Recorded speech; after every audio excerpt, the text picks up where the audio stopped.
The cabin stood at the fringes of the High Peaks Wilderness in upstate New York, just a short, rugged hike from Lake Placid. Pine trees towered around its modest structure, their needles whispering together in the wind. At dawn, the lake's surface reflected the fiery pink sky. At dusk, the mountains turned purple and gray. In the depth of night, an otherworldly hush descended, broken only by the calls of loons and the distant rustle of nocturnal creatures. Daniel Foster had chosen this remote dwelling precisely for its solitude. He was a man adrift, reeling from a layoff at his long-held job, mourning a father who had passed unexpectedly, and burdened by a sense that his life had gone off course. The cabin belonged to his uncle, who had retired to warmer climates and offered the place to Daniel indefinitely. It was a chance for him to reflect, find some direction, and maybe, just maybe, heal. In the beginning, the hours crawled by. He spent his days fixing minor repairs, splitting logs for the wood stove, and staring out across the quiet forest. Yet it was those forests that seemed to keep watch over him, offering a subtle, comforting presence. At first, he wrote in a small journal, recording nothing more than the snowfall in January or the types of birds that landed on his porch. Slowly, he began to pour out his anxieties, regrets, and painful memories onto the pages. Writing became a salve, though not a cure. Grief and uncertainty still weighed on him, pressing down every moment he was alone. Then, one morning, a new visitor arrived. Daniel had been nursing a mug of lukewarm coffee, standing on the creaking porch. He was gazing at the pines when he detected movement among the shadows. A shape emerged from behind a stand of birches. A black bear, full-grown and powerful. Startled, Daniel froze, heart thudding against his ribcage. He had read about bear encounters in the Adirondacks. Usually they occurred near campgrounds where food was available, but he had always been cautious about storing any edibles in airtight containers and locking them away. The bear sniffed the air with deliberate curiosity, stepping onto the small patch of cleared land in front of the cabin.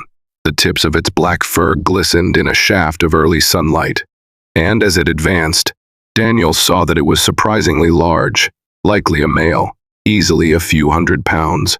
He glanced at the cabin door behind him. Slowly, without making any sudden moves, Daniel eased backward, one hand gripping the doorknob. The bear stopped, sniffed again, and then, to Daniel's astonishment, sat down on its haunches as if waiting for something. Man and bear regarded one another across the empty space. Daniel's pulse thundered. He had grown up hearing cautionary tales. Never approach a bear. Never feed a bear. Never, under any circumstances, let one get comfortable near your home. Yet something about this bear seemed different. Its shoulders rose and fell with a gentle rhythm. There was no sign of aggression in its posture. After a few moments, it rose to all fours, padded slowly to the left side of the clearing, and ambled back into the woods. Daniel stood motionless on the porch for what felt like hours, until the wind whistled through the pines and reminded him to breathe. His entire body trembled with adrenaline. What was that about? He wondered, stepping off the porch to peer after the creature. There were no footprints on the hard, packed ground, just a few scuffs in the dirt. Eventually, Daniel went back inside, locked the door, and spent the day lost in thought. It was 2 days before the bear reappeared once again around mid-morning. Daniel had barely begun to sip his coffee when he spotted that hulking silhouette between the birch trunks. It approached closer this time, right to the edge of the porch's single step. Daniel's stomach flipped, his muscles tensing. He didn't dare move. The bear sniffed inquiringly at a plastic bucket. Daniel used to hold kindling. Then, just as calmly as it had come, it turned and wandered away. That night, Daniel lay awake in bed, listening to every pop and creak of the wooden cabin. His mind cycled through countless questions. Was it searching for food? Marking territory? But if it wanted to rummage for scraps, it would have tried to break in or scatter the storage bins. None of that happened. Instead, it almost seemed to be visiting. And so the pattern continued. Not every day, but almost. The bear would appear in the morning, linger near the porch for a few silent minutes, and then meander off. As the weeks passed, Daniel grew less fearful. He took to calling the bear Bruno, half in jest. His uncle had once joked that naming a wild animal was the surest way to get too attached. But in those lonely days, the bear's presence became a strange kind of companionship, an anchor to the natural world. Daniel was slowly coming to respect and love. Still, he kept his distance. He never tried to feed Bruno, never left out scraps or leftovers. He remained watchful, aware that the bear was no pet. Yet there was an unspoken agreement between them, a quiet acceptance of each other's space. When Bruno came, Daniel would stand on the porch, softly greeting him by name, and Bruno would hold Daniel's gaze, head tilted, as if somehow listening. It was during these visits that Daniel felt an unexpected stirring of hope. His father had died of a heart attack only 6 months ago, a good man who taught Daniel about kindness and perseverance. The grief still haunted him, yet sharing those silent encounters with Bruno reminded Daniel of the way his father had once taught him to stop and observe the small wonders of nature. The memory was bittersweet, but it helped Daniel find the fragile beginnings of healing. He noticed that Bruno grew a little bolder as winter shifted into spring. On mild days, the bear came earlier, once arriving just after dawn. While morning fog still clung to the pines, Daniel would watch from the window, sipping coffee, feeling an odd sense of calm. He documented these visits in his journal. The time Bruno arrived, how long he stayed, what direction he went after leaving. In the margins, he'd scrawl reflections about his own emotional state, noticing a slow transformation in himself. He was lonely, yes, but also tethered to something larger now. It was late spring when the unimaginable happened. That particular morning began much like any other. Sunrise glowed amber across the sky. The forest hummed with birdsong, and the air carried the sweet scent of budding flowers. Daniel stepped out onto the porch, intending to chop more wood, when he saw Bruno lumbering out of the trees. But this time, the bear was not alone. He carried something, holding it gently in his massive jaws. At first, Daniel's heart lurched, afraid it might be an injured animal or something that would evoke the harshness of wildlife's reality. But as Bruno drew closer, Daniel saw it was not a creature, but a weathered old backpack. The bag's canvas sides were stained with dirt and half torn. Daniel's breath caught in his throat. How on earth did the bear come by a backpack? And why was he bringing it here? Bruno ambled right up to the porch step, placed the backpack down, and nudged it toward Daniel with his nose. At that moment, Daniel felt his pulse thundering. This was more than curiosity. It was as if Bruno wanted him to have it. Heart pounding, Daniel slowly walked down the single step, crouched next to the backpack, and glanced at Bruno, who stood mere feet away. The bear's dark eyes shone with an indescribable intelligence. Daniel gingerly picked up the bag, half expecting Bruno to react. Instead, the bear let out a low rumbling sound in its throat, almost a huff, a sigh. Then it sat on its haunches, waiting. With trembling hands, Daniel unzipped the main compartment. Inside, he found a bundle of clothing, clearly old and musty, along with a small spiral notebook, wrapped in a plastic bag. The notebook's edges were yellowed from exposure.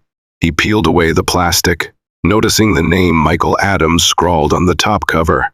Confusion mingled with curiosity. A wave of excitement shot through him like stumbling upon a message in a bottle. He opened the notebook and flipped through the pages.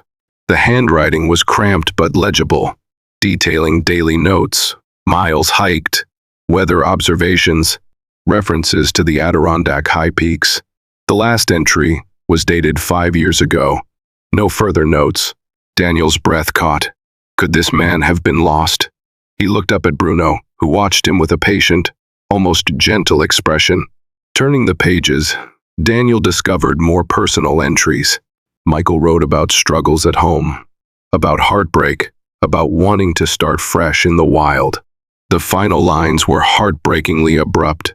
Felt dizzy, head hurting for days. Hope I can make it back tomorrow. No matter what, I want my family to know I was trying to do better. Daniel's eyes stung with tears. Could it be that Michael Adams never made it out of these woods? Perhaps the storm that year he recalled, a freak winter storm 5 years back that had caused floods and widespread damage, had taken him. The thought made Daniel's stomach roil. He looked at Bruno again. How had the bear found this backpack? And why bring it here? It felt beyond coincidence. It felt like a sign from the forest, from fate, from something bigger than either of them. The notebook weighed heavily in Daniel's hands. He wanted to know more about Michael's fate. Was he truly lost? Was he found but left his belongings behind?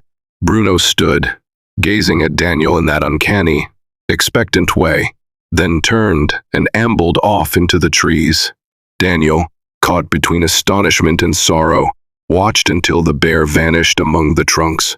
Over the following weeks, Daniel couldn't shake the feeling that he had been entrusted with a mission, perhaps to uncover what happened to Michael Adams, or to return the notebook to anyone who might have known him. Digging through the backpack, he found a laminated permit, an address half smeared by mud, but still legible enough. Saranac Lake, NY. That was less than an hour's drive, if you took the winding roads out of the wilderness. Perhaps an extended family member or friend still lived there. Driven by an urgency he hadn't felt in months, Daniel made his first trip into town in weeks. He found a small public library in Lake Placid, an unassuming brick building near a gas station. Inside, he approached the librarian, a middle-aged woman with kind eyes, and explained he was searching for information about a missing hiker from 5 years back. He showed her the notebook, leaving out the bizarre detail that a bear had delivered it. She frowned thoughtfully. Michael Adams. Yes, I vaguely recall hearing about a Michael who went missing in the Adirondacks some years ago. Let me check the archives. After a few clicks and typed queries, she uncovered a local news article. Hiker missing near Avalanche Lake. A photograph accompanied the piece, a young man in his 20s, bright-eyed, with a subdued smile. The text summarized how Michael Adams had set off for a solo trek. A winter storm rolled in, and he never returned. Search and rescue teams spent weeks combing the area, eventually ruling him lost. No remains were ever found. Daniel's heart sank. So it was almost certain Michael had died out there, alone and struggling. That knowledge weighed on Daniel like a stone pressing into his chest. Yet returning the last scraps of Michael's story to his surviving family felt important. Maybe it could help them find closure. He continued digging and found a phone number associated with a possible relative, but it was disconnected. The librarian helped him contact local community boards, leaving messages about the discovered notebook. Days went by with no clear response. On the 10th day, Daniel heard from a woman named Clara, who introduced herself as Michael's aunt. She lived in Massachusetts now, but used to reside in Saranac Lake. The heartbreak in her voice was palpable as they spoke.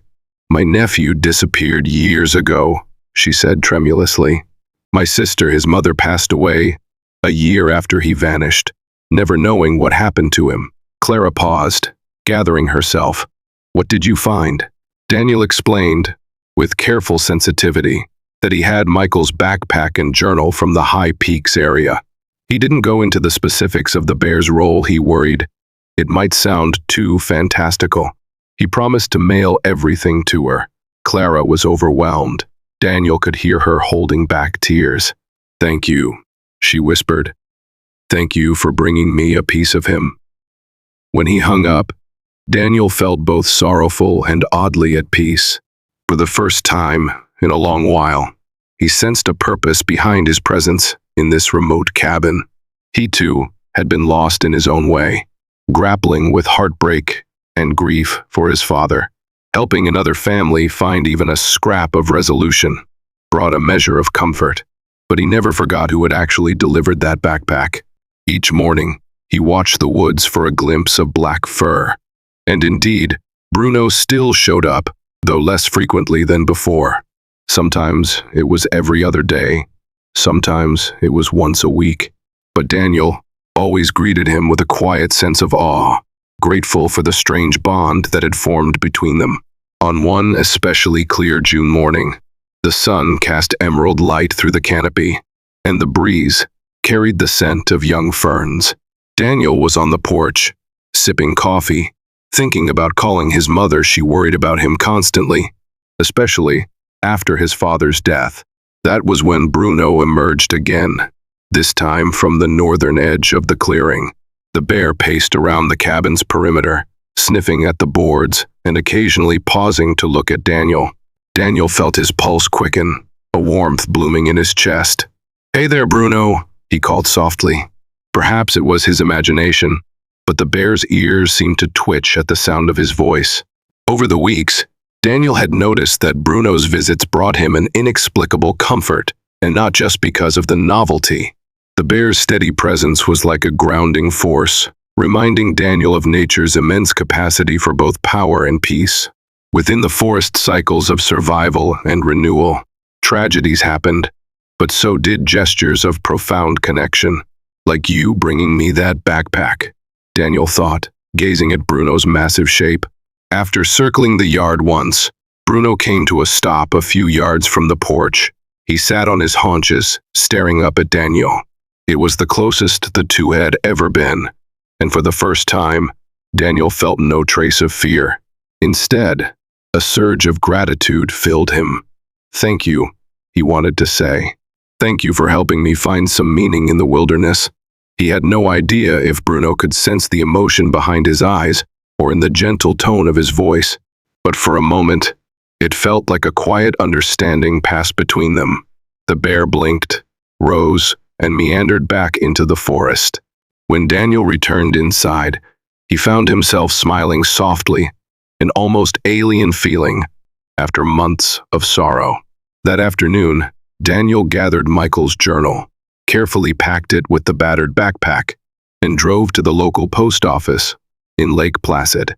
The clerk weighed the package, and Daniel taped the shipping label he had printed off. The entire time, he felt a nervous flutter in his stomach. He was sending away the final legacy of a man he'd never met, a man whose life had ended in these wild mountains that Daniel himself now called home. A sense of finality washed over him as he handed the parcel to the clerk. As he left, he whispered under his breath, "Safe journey." Days stretched into weeks. Summer arrived in full, draping the wilderness in lush greenery. The rocky slopes near Mount Marcy were dotted with purple lupines. Sunlight shimmered across Lake Placid, where kayakers and paddleboarders started to gather in droves. Daniel felt the lure of civilization again, wandered the small shops, sometimes chatted with the friendly local librarians, even took a seat at the outdoor patio of the Lake Placid pub and brewery. One balmy evening, he felt more at ease among people than he had in a long while, though he still treasured the sanctuary of his uncle's cabin. But he hadn't seen Bruno for nearly 2 weeks now. At first, he told himself that was normal. Bears could wander far and wide in search of seasonal food sources. Still, a soft worry took root in Daniel's mind. Had Bruno moved on for good? Had something happened to him? The forest was unpredictable, and not every story ended peacefully. One morning, Daniel resolved to hike deeper into the woods behind his cabin, a place he'd only explored in short excursions. He packed a small day pack with water, snacks, and a first aid kit. He needed to push himself to face some of the fear that lingered about going too far, about losing his way as Michael Adams had. But he was more prepared now, physically and mentally. He also wanted to see if he might find any trace of Bruno's usual routes, perhaps spots where he foraged. The woods felt alive. Squirrels chased each other through ferns, thrushes sang from hidden perches, and the beams of sunlight dancing through the leaves gave the forest floor a tapestry of light and shadow. Daniel navigated carefully, using a compass and occasional trail markers, though the terrain was rough in places. After a few hours, he stumbled upon a small stream trickling over smooth stones and paused for a drink. He was just capping his water bottle when he sensed a presence, a rustle of branches, a flash of black fur. Daniel's heart jumped. He turned to see Bruno standing on the opposite bank, regarding him in that calm, steady way. Relief and amazement rushed through Daniel, and he couldn't help but let out a gentle laugh. "Bruno," he whispered, feeling oddly giddy. The bear lapped water from the stream, then lifted his head. He didn't approach Daniel. He seemed content to remain at a respectful distance. They stood like that for a minute or two, forest quiet, except for the burble of the stream. Finally, Bruno broke eye contact, nosing around the stones, snuffling among the moss. He turned his massive body and lumbered deeper into the woods. Without overthinking, Daniel decided to follow at a distance, carefully. He wasn't sure if he was intruding on the bear's space, but curiosity tugged at him. He trailed Bruno through a grove of birch trees until they reached a small clearing where sunlight fell in bright pools. Wildflowers grew in abundance here, trilliums and violets. Bruno roamed about, sniffing this patch of ground or that. Daniel stood behind a thick trunk, keeping himself partly concealed. Suddenly, Bruno halted, ears pricked. He lifted his nose to the air and sniffed. For a moment, Daniel feared the bear might sense him. But then Bruno let out a low, resonant rumble, what sounded like a contented bear's chuff, and dropped to all fours. He ambled to the far edge of the clearing, gave one last glance around, and slipped beneath the canopy's dappled shade, disappearing from sight. Daniel let out a slow breath. Even though the encounter had been brief, it reinforced the connection he felt with Bruno and with the forest at large. He realized that while he'd come out here partly hoping for a grand reunion, the best gift the bear had given him was already his, a renewed sense of belonging, of empathy. The forest was big enough for both of them, and Daniel felt a profound gratitude for the inexplicable bond that started when Bruno first ambled onto his porch. It was nearly sunset by the time he returned to the cabin. He lit the wood stove, made himself a simple dinner, and collapsed into an armchair. Through the window, he watched the silhouettes of tall pines against the fading sky. The reflection of the glowing embers in the stove cast dancing patterns on the floor. He closed his eyes, letting the day's wonders wash over him. He thought of Michael Adams, of how that lost man's journal and backpack had come into Daniel's life, carried by a creature of the wild. He thought of the phone call with Clara, of the solace she might find in holding her nephew's final words. He thought of his own father, whose memory still carried pain, but also comfort. And he realized that in sharing Michael's story, he had, in some quiet way, begun to share his own again. He was no longer isolated in a fortress of grief. He was part of a continuum of lives, each weaving through moments of loss and growth. The fire crackled softly. Daniel felt the corners of his mouth lift into a smile. Tomorrow, the sun would rise over the Adirondacks, gilding the peaks and brightening the lake. Perhaps Bruno would appear again, or perhaps not for a long while. Either way, Daniel felt confident he could meet whatever came next, not with hopelessness, but with the resilience he'd rediscovered, deep among the pines. If he had learned anything from that old backpack, from a missing hiker's final words, from a wild bear's silent offering, it was this: even in life's loneliest seasons, there is space for connection. Sometimes it comes with a knock on a cabin door, sometimes with an unexpected phone call, sometimes in the broad muzzle of a forest wanderer, carrying an artifact of another life. And when it does, the gift can be nothing short of unbelievable. He blew out the lantern and climbed into bed, the hush of the wilderness embracing him. That night, as he drifted into sleep, his dreams were filled with moonlit forests and footprints on hidden trails, with the memory of a black bear who had become an unlikely companion, sharing, in its own mysterious way, a glimmer of hope